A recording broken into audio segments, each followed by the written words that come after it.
What's going on, everybody? Welcome into the stream. A solo show today. Usually I have at least one co-host, and which reminds me, Duke Coughlin at that pod guy Duke will join the show tomorrow, 8:00 Central Time, right here on Twitter. We're also on Facebook, as well as the Dose of OJ YouTube channel. We're testing this out a little bit. Dose of OJ. Hopefully, new episode Friday. We're getting back in swing of things. Of course, life gets in the way. These streams, as always, brought to you by busr.com/Josh. It's going to be an all Chicago show today. But before that, got to get into the bets. busr.com is honestly, it is the most user-friendly betting site on the internet. Like, when they reached out to me, and they've seen my tweets before because we had a little bit of a conversation. I always had an issue with MyBookie and Bovada and all this stuff. And here in Illinois, it's a pain. It's a straight up pain to use FanDuel and DraftKings and things like that. So they reached out and they were like, look, it's really easy. Here, just check the site out and let us know what you think.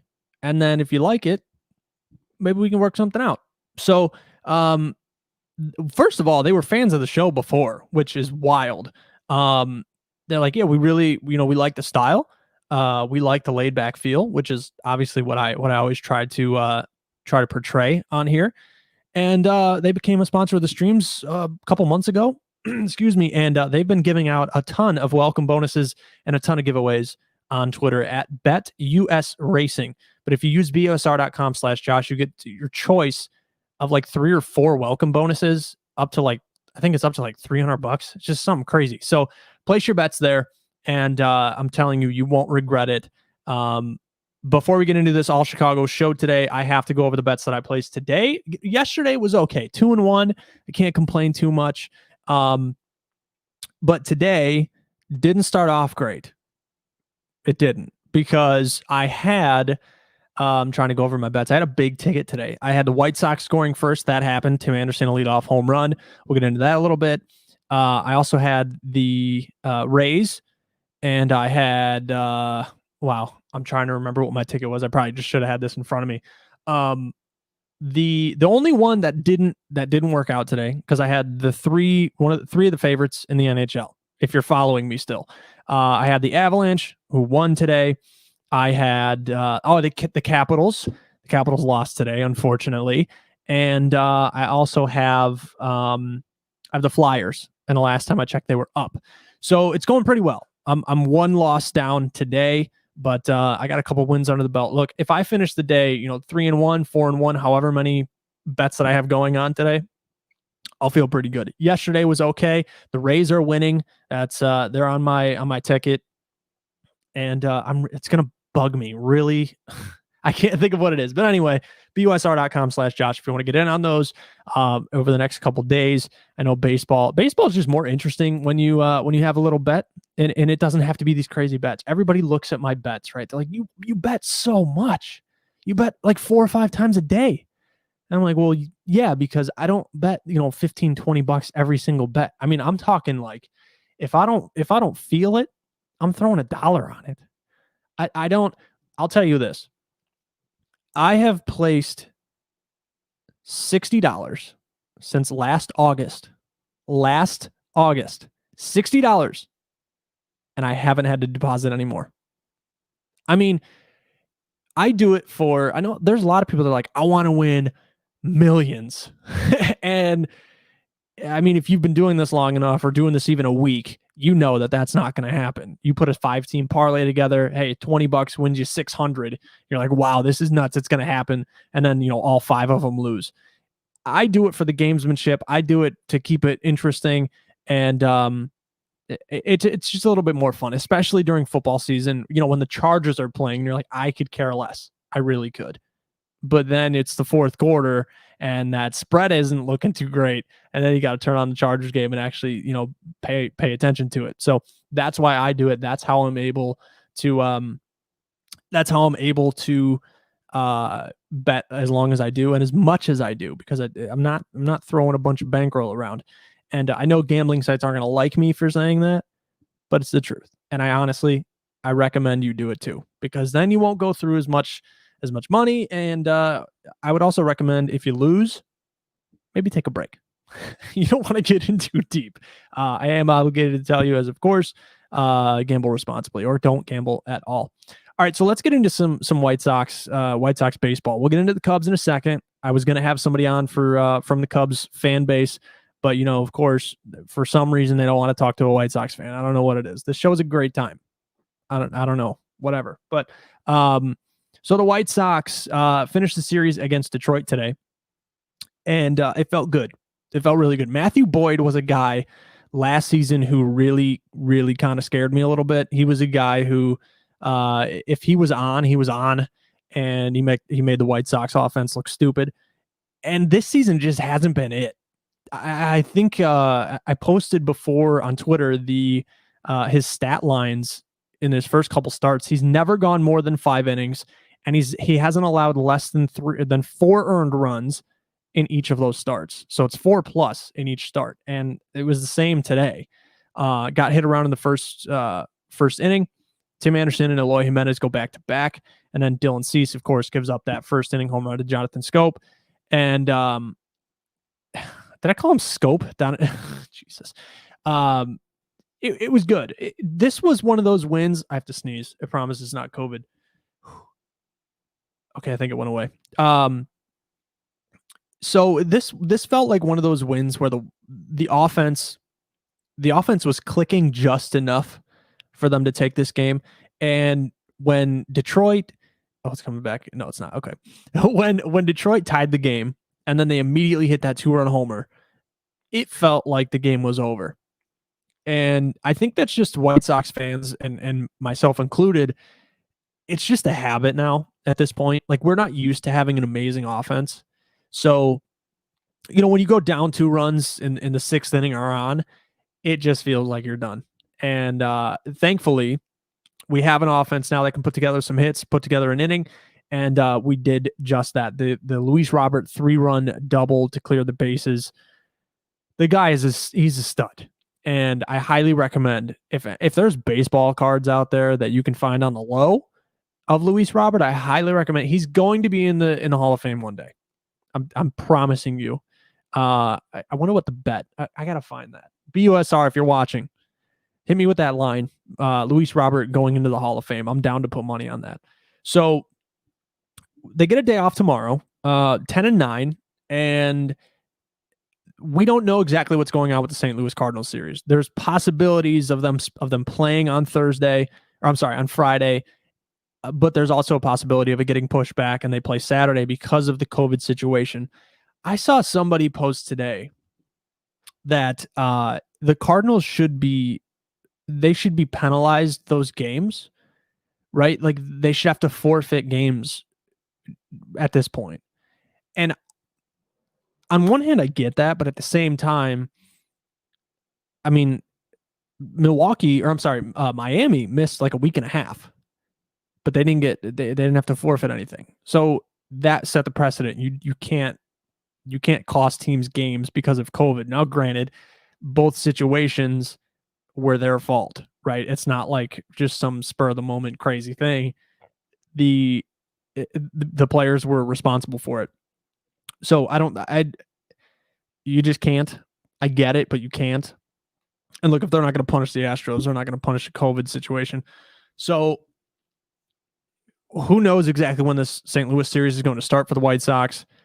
But either way, it feels good to come back from a road trip with a win. Now, 8 of our wins, I believe, 7 or 8 of our wins are on the road when we have 10 wins.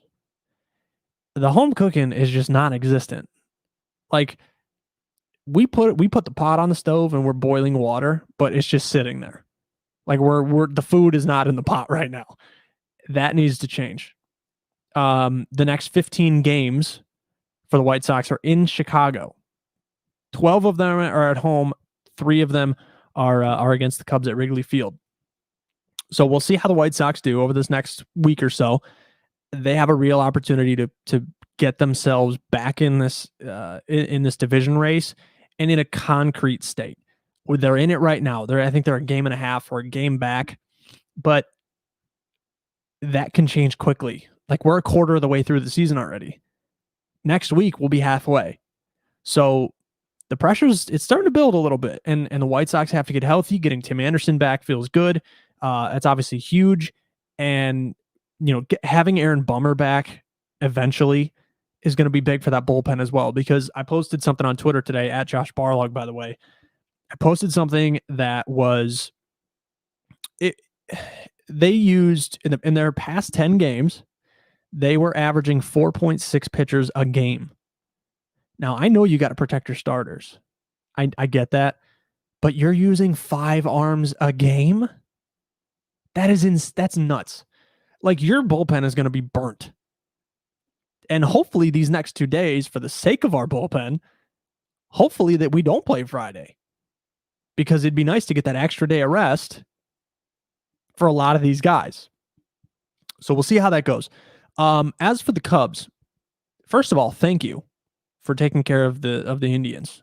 I mean, I don't know. Like, do we send you like chocolate covered pretzels? I don't know what we need to send you a gift basket. How about one of those scented soaps? Maybe some of those. Yeah, it's crazy to me how many Cubs fans were filled with doubt before this season started. And I've been saying for a while, I mean, I'm going to pat myself on the back here. I mean, since the off season, really since like November, December, I have a lot of friends that are Cubs fans, and I've been saying, I'm like, they're going to be fine. They're going to be fine. The bullpen situation is something that, they still kind of need to work out. It's been pretty good over the past couple of days. John Lester helped him out with his GM yesterday. Kyle Hendricks, from what I can tell, is doing pretty much the same thing tonight. But if they figured that out, everything else is going to fall into place for this team. You still have Rizzo, Bryant, Contreras, Baez. I mean, the list goes on of who you still have. And I didn't really understand where the questioning was coming from. Sure, you had a first-year manager in David Ross, but at the same time, he knows these guys already. I don't think that was taken into account enough. David Ross literally played with these guys. And, that's really the struggle, right? That's, as a manager, that's the hardest part, especially for a first-year manager, is you're going to go through growing pains as far as getting used to who your players are and who's great where and who needs a day off when. David Ross knew that already. So the hard part was over. It was just balancing, hey, we used to be boys, and now I'm your boss. So, but he does fine. I mean, I hate to say it, but like he's a good manager. And that's something I'm looking for. Ricky's not the guy. I know Ricky's boys don't quit, but he's not a World Series manager. And I don't know if David Ross is a World Series manager either. I'm just throwing that out there. But when you look at this Cubs team, they have the best record in the major leagues, and they're taking care of good teams. They're not playing the Pirates and then, playing the Royals. Although they did play the Royals, they swept them. Or I'm sorry, no, they didn't sweep them, I don't think. Now that I'm just jogging my memory, but it's the expectancy for the Cubs. I think that played to their advantage, right? I think the bar being set a little bit lower, put the pressure off a little bit, let these guys go play. And let me tell you, I'm not going to say that this offense revolves around Anthony Rizzo and Kris Bryant, because I think there's enough depth through that lineup that you're okay. But when they're on, they're scary. And I'm telling you, this Cubs White Sox series is going to be so good. Both series are going to be amazing. And I really think these games are going to be close. But when you look at Anthony Rizzo and Kris Bryant, it seems like they're ready to do this like last run thing. That's kind of what it feels like. Is they know that there's no chance that this core stays together. There's no way. There's not enough money to do that. So it's almost like a just go play mentality. And I think that's playing, again, to their advantage. So how long do the Cubs keep this up? I have no idea. But I'll tell you what, I'm really I'm just happy for the city of Chicago. I know a lot of people hate when people say that, but having two very competitive Chicago teams is crazy. Like it feels so good to go back and forth with Cubs fans on Twitter and just know that like there's not a ton they can really say because we're both good. We're both very good teams. And I know the 10-9 record on the White Sox, it doesn't, it doesn't look great, but they were riddled with injuries already. So 100% healthy White Sox team, they could roll with the punches. I think that Twin series was a little bit that was kind of a okay, wake up, time to wake up. And then Dallas Keuchel calling everybody out. It was much needed. So it just it feels good. Feels good to have two very competitive baseball teams here in Chicago. We will take a 90-second break to get through our sponsors and be back with wrapping it up with Blackhawks Vegas discussions. Talked to Austin yesterday on the stream at Blackhawks D Zone. He went into some analytics, and I kind of want to give my non-statistical approach and discussion to this Hawks Vegas series. So back in 90 seconds right here on Natty Nights. From the first pitch to the final buzzer, On Tap Sportsnet has got you covered for all your Chicago sports needs. Read up on the current state of your team on our website and listen to us banter during our team-specific podcasts. Thirsty? We even have beer reviews to help you take the edge off. Follow us on Twitter at OnTapSportsNet and get all the content you'll ever need at OnTapSportsNet.com. On Tap Sportsnet. It's what's on tap in Chicago. Hey guys, it's Ryan Green Machine Ebner here from the Big J and BB Show, your source for gaming, anime, and sports news. You can find us on your podcast platform of choice. Just search Big J and BB Show on Stitcher, Spotify, Apple Podcast, and many more. Also find us on Twitter at Big J and BB Show. Now enjoy the next episode and stay breezy. Hello, everyone. I'm Undead Rebel, and you could find me on Twitch at twitch.tv/UndeadRedbull. You'll see a variety of content on stream, including sporting news, but my channel is more focused around video game content and playthrough of the hottest and newest video games currently out now. So, can't wait to see you in the stream to watch some epic fails, have some laughs, and maybe some OMG moments. Enjoy the rest of the show.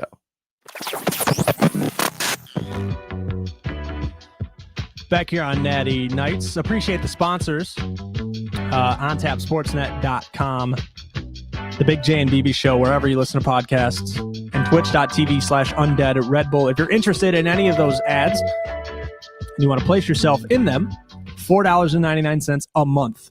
That is a month. $5 a month. And you get in front of however many people listen to this thing. You also get in front of listeners on Apple, Spotify, and anywhere you listen to podcasts. And if you can't do the production side, I do have access to a voiceover talent. It's not me. It's not me. But we will take care of the production side of things for you. And $20.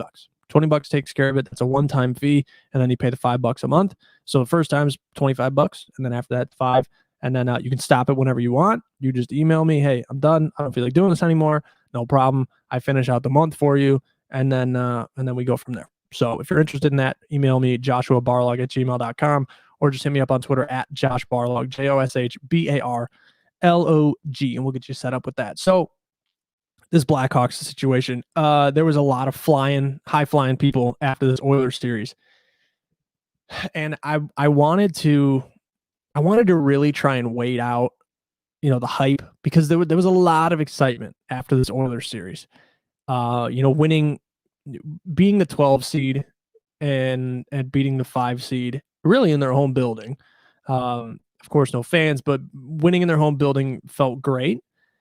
Especially the way they ended. Corey Crawford played really well in game 4, but there was so much hype. Like, this team can win the West. And I'm like, whoa, wait a second. Wait, give me 2 seconds on that one. I don't know about that.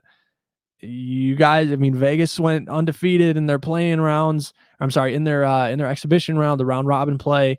Colorado is a juggernaut. They kill us. And you still have Dallas and St. Louis. So let's not jump to conclusions. And then game 1 happened. And when I had Austin on yesterday on the stream, he was like, look, this Vegas team is deep. I mean, they can score. They can score at will. And if the Blackhawks are going to play a patient game, it's not going to work. They have to capitalize on the opportunities that they get. That might not even be many. That might be 1 or 2 a game. And David Kampf throwing that in that shorthanded goal. It felt like a momentum swing to make it 2-1. But then after that, the Hawks didn't build on anything. Look, here's what I think. And I said this in yesterday's stream. I'm not confident in this series. I think Vegas in 6. But if you want to be like, oh, you're a Hawks fan, you got to pick the Hawks. I would say Hawks in 7 on a whim, on a prayer. I just don't think the Blackhawks are up to par with Vegas. And there's a lot of people that are like, oh, well, the Hawks in Vegas, their scoring power is even. And I'm like, but really though, I just don't really believe that. I also think that Vegas, their goaltending depth is obviously better. Say what you want about Corey Crawford, he's still he's a quality goaltender, and he does. I think that fourth goal to make it 4-2. I'm sorry, the third goal to make it 3-1. Hawks didn't even score 2. That was a soft goal. It's one that he should have had. Look, I'm not saying this just because I'm a Corey Crawford fan, but sometimes it happens. And does it happen more often than not for Corey Crawford? Yeah, maybe. But look, Malcolm Subban. Like, are you really going to put Malcolm Subban in against the Vegas Golden Knights and think you have a fighting chance? No disrespect to Malcolm Subban, but he does not belong. And he's shown that a lot, with multiple teams. So Corey Crawford's your guy. You got to ride him out. Whether you get swept this series or not, Corey Crawford's the guy unless he gets hurt. So as we look again back to this game 1, I just don't think, like, Patrick Kane is non-existent, and that's an issue. And that's exactly my point, is like, look, we're relying on Taves, Kane, Kubalik. And then really, I mean, do you want to throw DePrincat in there because he's ice cold? Kubalik really had one great game, and that's kind of it in the first round, in the play-in round against Edmonton. But that's kind of it. Now you look at Vegas's depth. I mean, their weakest offensive guy on the statistics wise, probably Paul Stastny. Everybody's waiting for him to break out, and I'm like, Paul Stastny, a breakout guy? I mean, I guess statistically, I just think that Vegas is they're too deep for the Hawks, and they play too sound of defense. There's not a lot of breakdowns. There's not a lot of leaving Robin Lehner out to dry, which I'm sure he appreciates being on the Hawks. I'm sorry. I don't see how the Blackhawks win this series. And, moving forward to game 2, what adjustments do they make? I'm also not a fan of Jeremy Colliton. I mean, I've made that very clear on multiple occasions, but do they get more aggressive? Because it did seem, and a lot of people say this, it did seem that the Hawks played a more lackadaisical game, that they played a little more preventative. Like they played a prevent defense, and then there wasn't a ton of crazy, there weren't breakouts. There were more of like, okay, now we have the puck, let's go. So stretching out that defense and trying to stretch them out in the neutral zone, I think that's going to be important for game 2. But then now you have to think, how do you adjust your defense? Because look, I mean, Crawford got scored on a partial breakaway yesterday. You can't leave him out to dry. If you leave him out to dry, the floodgates open, and all of a sudden it's 6-2 or it's 6-0. So I'm just saying, I would watch out for that. Game 2 tomorrow, 4:30 puck drop Central Time. Duke Coughlin again is going to join the show, 8:00 Central, wherever you can find us. We might stream here, I don't know, on YouTube, Facebook for sure, Twitter for sure. And I'm sorry, guys, I don't see it. For all you Hawks fans out there, I just don't. I don't think this series is is even in the palm of the Blackhawks, not even at their fingertips. So I don't mean to be a downer, don't mean to be a buzzkill, but I'm just I got to be honest, and I try to do that on these streams every single time we talk about something. So, and for all you wondering, Ryan at Big J and BB Show should be back sometime soon. I know his work schedule changed a little bit, a lot of power outages here in the Midwest. But again, we'll try and have some people fill in before the weekend, and then going into next week, we should be back to normal. If you do want to be a part of the show, doesn't matter. You can DM me on Twitter at Josh Barlog. I haven't really used this, but I do have a voicemail that you can leave that we will play live on the show. The number is 815-714-9044. 815-714-9044. I did do the live call thing for a little bit, but I just think, like, if you're watching the stream, then you got to have two devices. You got to get out of the stream, and it just doesn't make a lot of sense. So the voicemail is there, and I don't have to be going on, right? We don't have to be streaming. It could be 2 a.m, and you could have a thought about the Carolina Hurricanes, and you want to throw it in there. Perfect. You can even text that number, by the way, and we'll make sure that we get your text on the stream in the podcast. So that's going to wrap things up. I appreciate everybody tuning in. If you ever miss these, again, they are available on Apple, Spotify, wherever you listen to podcasts, available on 8 platforms, and nearing about 400 total listens, which I know is not a lot, but hey, I mean, if people ever miss the streams, they're there. And of course, I always appreciate the support. One-time donations on the Cash App if you feel so inclined. And of course, the $4.99 advertising. So that's going to wrap things up. Again, I appreciate you, and we will talk to you tomorrow with Duke Coughlin.